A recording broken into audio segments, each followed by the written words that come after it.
नमस्कार, बहुत स्वागत है आपका। आपके साथ मैं हूं ज्योत्सना पाटनी। बुलेटिन में सबसे पहले बात करते हैं उत्तर प्रदेश के लिए बीजेपी की पहली लिस्ट की। उत्तर प्रदेश का सवाल, गोरखपुर से योगी की हुंकार।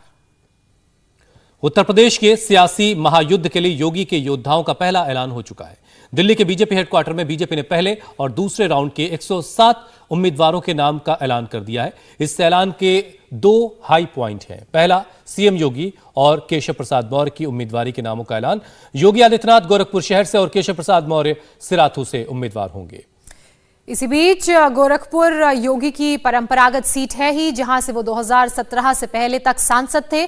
दूसरा हाई पॉइंट है इंडिया टीवी की वो खबर जिस पर मुहर लगी है। इंडिया टीवी ने 13 जनवरी को रात 9 बजे ही आपको इस लिस्ट की कंफर्म खबर दी थी। हमने हर सीट से जो कैंडिडेट बताया था, आज वही लिस्ट सामने आई है। एक एक नाम वही है, एक एक सीट वही है, एक एक चेहरा वही है। पहली लिस्ट में बीजेपी ने कास्ट फैक्टर का पूरा ख्याल रखा है। पहली लिस्ट के 107 नामों में सवर्ण जाति के 43 कैंडिडेट्स हैं, जबकि ओबीसी के 44 और एससी समाज से 19 और सिख समाज से एक उम्मीदवार को टिकट मिला है। और इस तरह 107 उम्मीदवारों की पहली लिस्ट आ चुकी, जिसमें 2 राउंड के कैंडिडेट्स के नामों का ऐलान किया गया है। सीएम योगी कहां से चुनाव लड़ेंगे, इसे लेकर के कई तरह के दावे हो रहे थे, कई तरह की बातें की जा रही थी, लेकिन आज योगी आदित्यनाथ इस वक्त कुछ कह रहे हैं। पहले उनको सुनते हैं। दूसरा, पिछली सरकारों के समय में विकास की और हेल्थ इंफ्रास्ट्रक्चर की जो अनदेखी हुई थी, उससे भी स्वास्थ्य विशेषज्ञ चिंतित थे। लेकिन हम आभारी हैं प्रधानमंत्री मोदी जी के और भारत सरकार के, और मैं धन्यवाद देता हूं अपने हेल्थ वर्कर्स को, कोरोना वॉरियर्स को, जिन लोगों ने इस सदी की सबसे बड़ी महामारी में बेहतरीन टीम वर्क का परिचय दिया। आज प्रदेश के अंदर हर जिले में हमारे पास कोरोना जांच के अत्याधुनिक लैब्स उपस्थित हैं। सभी 75 जनपदों में सुविधा हमारे पास है। अकेले गोरखपुर के बीआरडी मेडिकल कॉलेज में आरटी-पीसीआर के ही 10,000 टेस्ट पर दिन करने की क्षमता है। डिस्ट्रिक्ट हॉस्पिटल में अलग व्यवस्था है। इसके अलावा एंटीजन टेस्ट भी पर्याप्त मात्रा में, किट पर्याप्त मात्रा में हर जनपद को उपलब्ध कराए गए हैं। जिस प्रदेश में कोरोना आने के पहले, यानी उस दौरान जब मार्च 2020 में कोरोना का पहला मामला आया था, उस समय एक भी टेस्ट करने की क्षमता नहीं थी। आज वही प्रदेश 4 लाख टेस्ट प्रतिदिन करने की क्षमता हासिल कर चुका है। हमारे पास 1,80,000 बेड्स मौजूद हैं, जहां पर हम लेवल 1, लेवल 2 और लेवल 3 के कोरोना से जुड़े हुए मरीजों का सफलतापूर्वक उपचार कर सकते हैं। सेकेंड वेव के दौरान ऑक्सीजन की क्राइसिस हुई थी और भारत सरकार के सहयोग से इस दौरान भारतीय वायुसेना, भारतीय रेल और टैंकर के माध्यम से हम लोगों ने ऑक्सीजन की आपूर्ति प्रत्येक जनपद को की थी, हर डेडिकेटेड कोविड हॉस्पिटल को की थी। आज हमारे पास 558 ऑक्सीजन प्लांट प्रदेश में मौजूद हैं, जहां से हम लोग ऑक्सीजन आत्मनिर्भरता के लक्ष्य को प्राप्त करने में प्रदेश को सफलता प्राप्त हुई है। सेकेंड वेव में मृत्यु दर बहुत ज्यादा थी। प्रथम वेव की तुलना में सेकेंड वेव में संक्रमण भी तीव्र था। लेकिन इसके बाद भारत सरकार के सहयोग से उत्तर प्रदेश ने कोरोना प्रबंधन का जो उदाहरण प्रस्तुत किया, हमारे साहब ने पहले चरण से ही ये चुनौती थी। पहले चरण में कोरोना प्रबंधन के दौरान लॉकडाउन प्रारंभ होते ही प्रवासी कामगार और श्रमिक बहुत बड़ी मात्रा में अपने अपने गांव और घर के लिए आने लग गए। स्वाभाविक रूप से उनके साथ इन्फेक्शन भी आता, उसको प्रभावी ढंग से नियंत्रित किया गया। सेकेंड वेव के दौरान ऑक्सीजन के साथ साथ तमाम यानी जिस तीव्रता के साथ संक्रमण फैल रहा था, उस तीव्रता को भी ध्यान में रख करके हम लोगों ने उस दौरान निगरानी समितियां एक्टिव की थी। 72,000 निगरानी समिति हर ग्राम पंचायत में और हर वार्ड में। हर निगरानी समिति में 10 से 12 सदस्य हैं। ग्रामीण क्षेत्र में ग्राम प्रधान और शहरी क्षेत्र में पार्षद इस टीम की अध्यक्षता करता है। डोर टू डोर सर्वे करना, हर संदिग्ध व्यक्ति को मेडिसिन किट उपलब्ध कराना, अगले 24 घंटे के अंदर उनका रैपिड रिस्पांस टीम के द्वारा टेस्ट करना, और फिर अगर वह व्यक्ति लक्षण युक्त है, ऑक्सीजन का लेवल कम हो रहा है, तो उन्हें हॉस्पिटल पहुंचाना।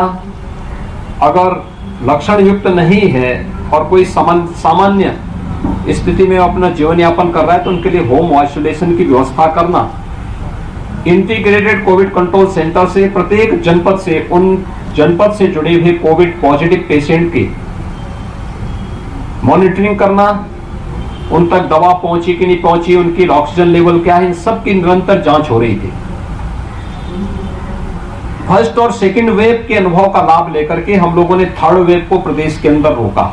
इस थर्ड वेव के बारे में आशंका थी कि अगस्त सितंबर 2021 में ये वेव आएगी, लेकिन 6 महीने तक कंट्रोल रहा। लेकिन एक नया वेरिएंट ओमिक्रॉन के रूप में आया है। मेरी पूरे प्रदेश वासियों से अपील होगी कि इस वेरिएंट से घबराने और भागने की आवश्यकता नहीं, लेकिन हाँ, बीमारी जरूर है। इससे सतर्कता और सावधानी अत्यंत महत्वपूर्ण है। सतर्कता और सावधानी के साथ ही हम इसको नियंत्रित कर सकते हैं, और इस दृष्टि से हम लोग कोरोना के लिए जो प्रोटोकॉल बनाया गया है उसका पालन जरूर करें। वर्तमान में प्रदेश के अंदर जो पॉजिटिविटी रेट है आज की जो है वो 6% है, और प्रदेश के अंदर जितने भी कोविड पॉजिटिव मामले आए हैं उनमें से 99% से अधिक मामलों की उपचार होम आइसोलेशन में हो रहा है। घर पर ही लोग अपना उपचार कर रहे हैं। सामान्य लक्षण है और उनको मेडिसिन किट उपलब्ध कराई गई है। हमारी Covid command and control centre से डॉक्टरों की एक टीम निरंतर उनकी समीक्षा भी कर रही है, उनकी जांच पड़ताल भी कर रही है। गोरखपुर की मैं बात करूं तो गोरखपुर में अब तक 2241 मामले कुल एक्टिव केस हैं, यानी 2241 एक्टिव केस गोरखपुर में हैं। इसमें से मात्र 12 जो कोविड पॉजिटिव है वो हॉस्पिटल में है, यानी 0.5% मामले ही हॉस्पिटल में हैं। बाकी से सभी लोग अपने घरों में उपचार करा रहे हैं। उनसे लगातार संवाद बना करके उनका हालचाल लिया जा रहा है। सेकेंड वेव में एक चीज देखने को मिला था कि कोविड पॉजिटिव को नेगेटिव होने में 15 दिन से लेकर के 1 महीने का समय लग जा रहा था। जिनके लंग्स ज्यादा इससे प्रभावित हो रहे थे उनके लिए और भी ये क्रिटिकल हो जाता था। पोस्ट कोविड इफेक्ट भी देखने को मिला था, कुछ कॉम्प्लिकेशंस उसके साथ भी देखने को मिले थे। लेकिन थर्ड वेव में ऐसा नहीं, एक सामान्य वायरल फीवर जैसा है, लेकिन सतर्कता और सावधानी अत्यंत आवश्यक है। इस दृष्टि से हम लोगों को इस महामारी के खिलाफ भारत सरकार के द्वारा, राज्य शासन के द्वारा जो गाइडलाइन तय की गई है उसका पालन हर व्यक्ति अगर करेगा तो हम इस सदी की सबसे बड़ी महामारी, वायरस कमजोर हो रहा है। अब ये ट्रेंड देखने को मिला है। आज इसीलिए मैंने बीआरडी मेडिकल कॉलेज का निरीक्षण भी किया है। हर एक जनपद में जाकर के हम लोग थर्ड वेव से भी सफलतापूर्वक सामना करके जन जीवन और जीविका दोनों को बचाने की कार्रवाई को सफलतापूर्वक कर सकें। आज इसीलिए मैंने बीआरडी मेडिकल कॉलेज में इन सभी चीजों का निरीक्षण किया है। यहाँ पर कुल 20 पेशेंट यहाँ पर हैं, जिनमें से 12 गोरखपुर के हैं, शेष अन्य जनपदों के हैं। और बिहार और नेपाल से जुड़े हुए हैं, उनका उपचार यहां पर चल रहा है। 10,000 टेस्ट करने की क्षमता के लिए बीआरडी मेडिकल कॉलेज की जो लेवल 3 कोविड जांच की लैब है उसके माध्यम से करने की क्षमता है, और शेष अन्य लैब्स भी हमारे पास मौजूद हैं जहां पर हम लोगों के पास कोरोना की जांच और उसके आरटी-पीसीआर के टेस्ट करने की व्यवस्था हमारे पास यहां मौजूद है। मुझे ये बताना है कि प्रदेश के अंदर या जो अब तक स्वास्थ्य विशेषज्ञों ने तय माना है कि कोरोना महामारी से बचाव के लिए वैक्सीन सर्वोत्तम उपाय है। वैक्सीन अधिक से अधिक संख्या में लोग ले सकें, यह हमें प्रोत्साहित करना होगा।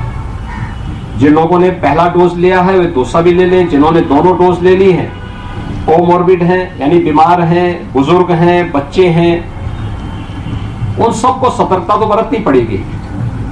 लेकिन 60 साल से ऊपर के बुजुर्ग जो किसी बीमारी से ग्रसित हैं, उनके लिए एक प्रिकॉशन डोज भी तय की गई है, यानी बूस्टर डोज। तो उस बूस्टर डोज को लेने की तैयारी वे सभी करें। हर एक जनपद में यह व्यवस्था उपलब्ध कराई गई है। दूसरा, 15 वर्ष से 17 वर्ष के बच्चों को भी वैक्सीन उपलब्ध करवाई जा रही है, और बड़े पैमाने पर हमारे नवयुवकों में इसके प्रति जागरूकता है। प्रदेश ने अब तक 22 करोड़ यानी 22.5 करोड़ से अधिक वैक्सीन के डोजेस दी हैं। इतने वैक्सीन के डोज अब तक लग चुके हैं। 22 करोड़ 50 लाख से अधिक वैक्सीन के डोजेस प्रदेश में अंदर लग चुकी हैं। इंडिया टीवी हर वक्त हर जगह डाउनलोड करने के लिए सर्च करें India TV news Google play store या ऐप स्टोर पर।